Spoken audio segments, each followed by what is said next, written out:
ఇంటికి వస్తే ఆ పాట పాడాలని పెద్దలు అందుకే అనలేరు. ఏది మాట్లాడినా పెద్దలు అంతలేంది అన్నారనమాట. పెళ్ళైనాక అన్నీ మారిపోతాయి. మేము మోటోళ్ళం అనమాట. ఈడ నామదారులు కాబట్టి అన్ని పద్ధతులు మారుతాయి. ఈడ మా ఆయన టెంకాయ కొడుతుంటే మా మామకి దండ జారిపోతాయి అనమాట. ఎందుకు నేను అలిగినావా కలిగింటాలే అని నేను అంటున్నా.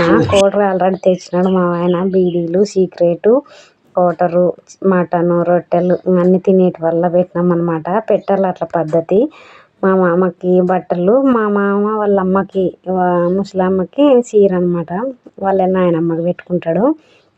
ప్రతి సంవత్సరం ఇట్టే చేస్తాం. మా పిల్లలు చిన్నగా ఉన్నప్పుడు మేము అందరం ఉంటుంటిమి. పిల్లలు పెద్దగా కొద్ది ముగ్గురే నిలబడిపోయినాము. ఇంకా పెద్ద అమ్మాయికి పెళ్ళి అయిపోయింది. చిన్న బిడ్డ కాలేజీలో ఉంటుంది. పిల్లలు పెద్దగా అయినాక ఇంట్లోనూ ముగ్గురమే అయిపోతాం అంటే. లేకుంటే చిన్నగా ఉన్నప్పుడు అందరూ ఉంటుంటిమి ఈ పండగకి. అంటే మోటోళ్ళు ఎవ్వరు రారు కాబట్టి మా నామదారుల వరకే ఇంట్లోన పూజ చేసుకునేది ఈ పండగకి అనమాట. నామదారులు అంటే ఇట్లుంటాయి పద్ధతులు. బాయ్. మరి నా వీడియో నచ్చితే లైక్